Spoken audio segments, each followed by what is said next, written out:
News Karnataka ಫಸ್ಟ್ಗೆ ಸ್ವಾಗತ. ಇಂದಿನ ಪ್ರಮುಖ ಸುದ್ದಿಗಳು.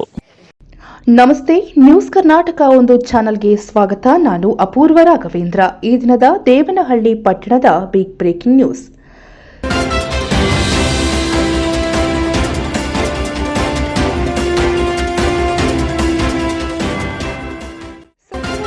ರಾಗಿ ಖರೀದಿ ಕೇಂದ್ರಕ್ಕೆ ಚಾಲನೆಯನ್ನ ನೀಡಿದ ಸುದ್ದಿಯನ್ನ ನಿಮ್ಮ ನ್ಯೂಸ್ ಕರ್ನಾಟಕ ಒಂದರಲ್ಲಿ ವೀಕ್ಷಿಸಿ. ರೈತರು ಯೋಜನೆಯ ಸದುಪಯೋಗವನ್ನ ಪಡೆದುಕೊಳ್ಳಿ, ಸಚಿವ ಮುನಿಯಪ್ಪ. ಬೆಂಗಳೂರು ಗ್ರಾಮಾಂತರ ಜಿಲ್ಲೆ ದೇವನಹಳ್ಳಿ ಪಟ್ಟಣದ ಹಳೆ ಆರ್ಟಿಒ ಕಚೇರಿ ಹಿಂಭಾಗದಲ್ಲಿರುವ ಕರ್ನಾಟಕ ರಾಜ್ಯ ಉಗ್ರಾಣ ನಿಗಮ ಗೋದಾಮು ಇಲ್ಲಿ ರಾಗಿ ಖರೀದಿ ಕೇಂದ್ರಕ್ಕೆ ಚಾಲನೆಯನ್ನ ನೀಡಿ ಅವರು ಮಾತನಾಡಿ, ಕನಿಷ್ಠ ಬೆಂಬಲ ಬೆಲೆ ಯೋಜನೆಯಡಿಯಲ್ಲಿ ರೈತರಿಂದ ನೇರವಾಗಿ ರಾಗಿ ಖರೀದಿ ಮಾಡಲು ಪ್ರತಿ ಕ್ವಿಂಟಾಲ್ ರಾಗಿಗೆ 4,290 ರೂಪಾಯಿಗಳನ್ನು ನಿಗದಿಪಡಿಸಲಾಗಿದ್ದು, ಪ್ರತಿ ರೈತರಿಂದ ಗರಿಷ್ಠ 20 ಕ್ವಿಂಟಾಲ್ ರಾಗಿಯನ್ನ ಖರೀದಿಸಲಾಗುತ್ತದೆ. ರೈತರು ತಾಲೂಕು ಖರೀದಿ ಕೇಂದ್ರಗಳಲ್ಲಿ ನೋಂದಣಿಯನ್ನ ಮಾಡಿಸಿ ಯೋಜನೆಯ ಸದುಪಯೋಗವನ್ನ ಪಡೆದುಕೊಳ್ಳಬೇಕು ಎಂದು ಆಹಾರ, ನಾಗರಿಕ ಸರಬರಾಜು ಮತ್ತು ಗ್ರಾಹಕ ವ್ಯವಹಾರಗಳ ಸಚಿವರು ಹಾಗೂ ಜಿಲ್ಲಾ ಉಸ್ತುವಾರಿ ಸಚಿವರಾದ ಕೆಎಚ್ ಮುನಿಯಪ್ಪ ಅವರು ಹೇಳಿದರು. ಪ್ರತಿ ಕ್ವಿಂಟಾಲ್ ರಾಗಿಗೆ ರೂಪಾಯಿ 4,290 ರೂಪಾಯಿ, ಪ್ರತಿ ಕ್ವಿಂಟಾಲ್ ಬಿಳಿ ಜೋಳ ಹೈಬ್ರಿಡ್ ಧಾನ್ಯ 3,371 ರೂಪಾಯಿ, ಪ್ರತಿ ಕ್ವಿಂಟಾಲ್ ಸಾಮಾನ್ಯ ಭತ್ತಕ್ಕೆ 2,300 ರೂಪಾಯಿ ನಿಗದಿಪಡಿಸಲಾಗಿದೆ.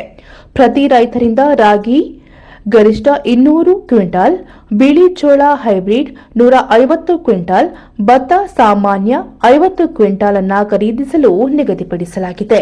ಪ್ರಸಕ್ತ ಸಾಲಿನ ರಾಗಿ ಖರೀದಿ ಪ್ರಕ್ರಿಯೆಯಲ್ಲಿ 2 ಬಾರಿ ಬಯೋಮೆಟ್ರಿಕ್ ಬಳಕೆಯಾಗುತ್ತದೆ. 1 ಬಾರಿ ನೋಂದಣಿ ವೇಳೆಯಲ್ಲಿ, ಇನ್ನೊಂದು ಬಾರಿ ಖರೀದಿ ವೇಳೆಯಲ್ಲಿ. ಹಾಗಾಗಿ ನೋಂದಾಯಿತ ರೈತರೇ ರಾಗಿ ಖರೀದಿ ಕೇಂದ್ರಗಳಿಗೆ ರಾಗಿ ತರುವುದು ಕಡ್ಡಾಯವಾಗಿರುತ್ತದೆ. ನೋಂದಣಿಯಾದ ರೈತರಿಂದ ಮಾತ್ರ ರಾಗಿಯನ್ನ ಖರೀದಿ ಮಾಡಲಾಗುವುದು.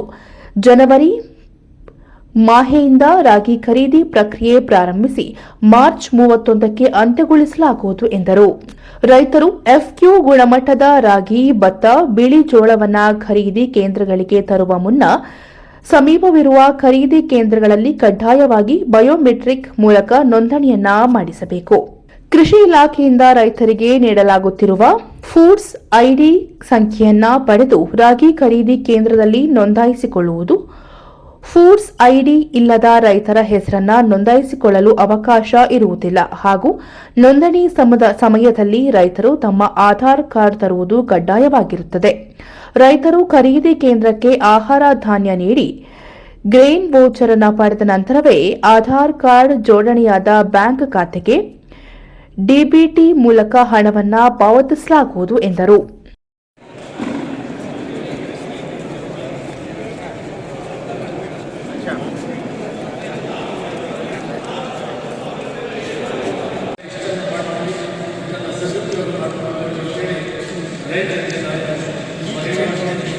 ಮುಂದೆ ಏನಾದರೂ ಹೆಚ್ಚಿಗೆ ಬೇಕಂದರೆ ಮತ್ತೆ ನಾವು ಮನವಿ ಮಾಡ್ತೀವಿ, ಶೇಖರಣೆ ಮಾಡ್ತೀವಿ. ಇಷ್ಟೊಂದು ಸದುಪಯೋಗ ನಮಸ್ಕಾರ.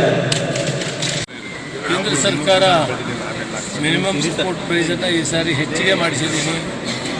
ಕೇಂದ್ರ ಮಂತ್ರಿಗಳ ಜೊತೆಯಲ್ಲಿ ಮಾತಾಡಿ ರಾಗಿಗೆ ಹಿಂದೆಂದೂ ಇಲ್ಲದ ಬೆಲೆ 4,290 ರೂಪಾಯಿಯನ್ನು ಮಾಡಿದ್ದೀವಿ. ಅದನ್ನು ನಾನು 40 ರೂಪಾಯಿ ಒಂದು ಕ್ವಿಂಟಲ್ ಜಾಸ್ತಿ ಮಾಡಿಸಿದ್ದೆ ಸರ್. ಅಲ್ಲಿ ಮಾಡಿಸಿದ್ದೀನಿ. ಈಗ ಕೊಡ್ತಾ ಇದ್ದೀನಿ ಸರ್. ಮೊದಲಿಗಿಂತ 490 ರೂಪಾಯಿ ಎಕ್ಸ್ಟ್ರಾ ಮಾಡಿಸಿದ್ವಿ. ಮೊದಲು 3,820 ಸರ್ 20 ಅದನ್ನು ಮಾನ್ಯ ಮಂತ್ರಿಗಳು ಮಾತಾಡಿ ಅದು ಮಾಡಿದ್ದೀವಿ.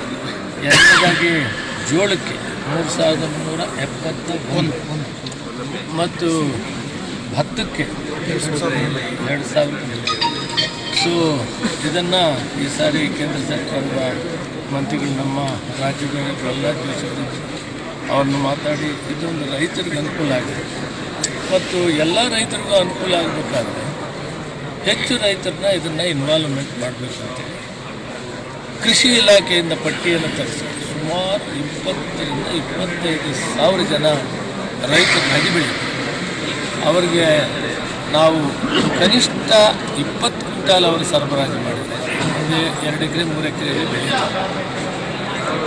20,000 ರೈತರು 20 ಕ್ವಿಂಟಾಲ್ ಅಂದರೆ 4 ಲಕ್ಷ ಟನ್ ಅವಶ್ಯಕತೆ ಇದೆ. ನಮಗೆ 8 ಲಕ್ಷ ಬೇಕು ಅಂತ ಅವರೇ ಕೇಳಿ, ಅದಾದ ಮೇಲೆ ಮತ್ತೆ ಬರೆದು 4,20,000 ಸಾಕು.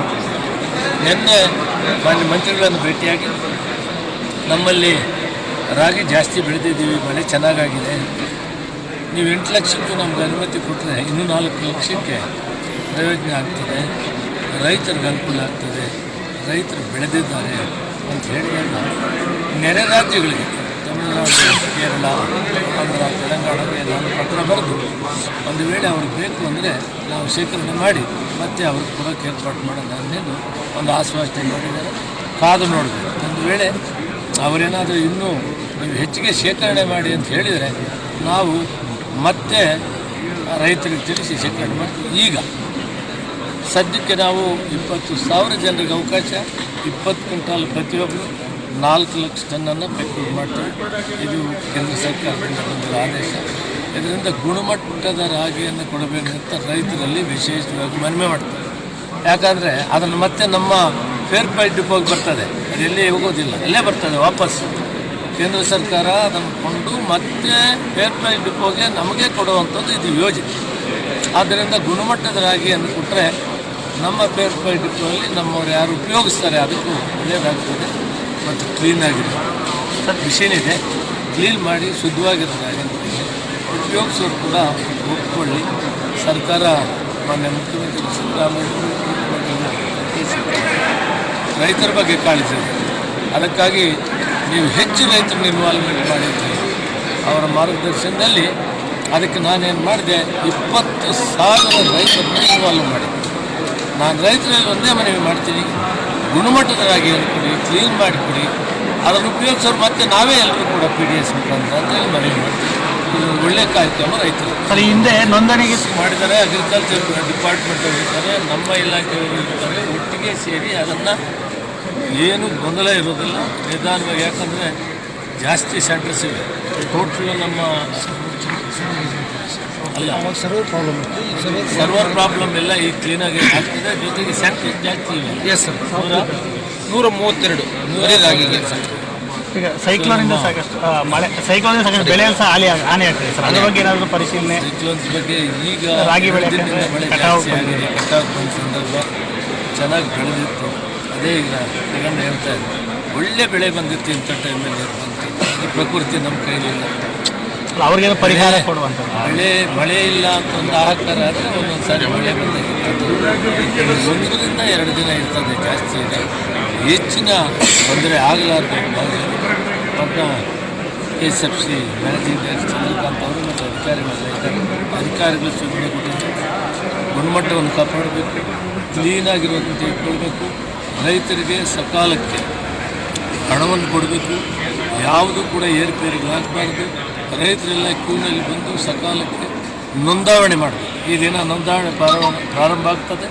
ಜನವರಿಯಲ್ಲಿ ನಾವು ಶೇಖರಣೆ ಮಾಡ್ತೀವಿ. ಸರ್ ಈ ತಿಂಗಳಿಂದ ಅಕ್ಕಿ ವಿತರಣೆ ಆಗುತ್ತೆ, ಈ ತಿಂಗಳ ಹಣನೇ ಇದು ಮಾಡ್ತಾರೆ ಹೇಗೆ ಸರ್? ಈಗ ಸದ್ಯಕ್ಕೆ ಹಣ ಕೊಡ್ತಾ ಇದ್ದೀವಿ, ಅಕ್ಕಿದ ಯೋಚನೆ ಮಾಡ್ತೀವಿ. ನಮಸ್ಕಾರ. ರಾಗಿ ನೋಂದಣಿ ಹಾಗೂ ಖರೀದಿ ಕೇಂದ್ರಗಳ ತೆರೆಯುವ ಸ್ಥಳಗಳು.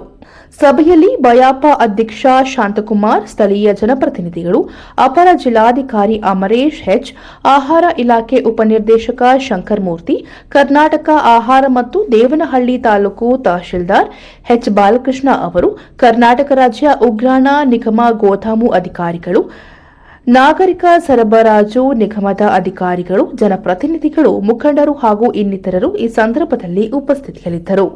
ಕರ್ನಾಟಕ ಆಹಾರ ನಾಗರಿಕ ಸರಬರಾಜು ನಿಗಮದ ಅಕ್ಷರ ದಾಸೋಹ ಕೇಂದ್ರ, ಕೆಂಪಲಿಂಗನಹಳ್ಳಿ ಕ್ರಾಸ್, ಕುಣಿಗಲ್ ರಸ್ತೆ, ನೆಲಮಂಗಲ ತಾಲೂಕು.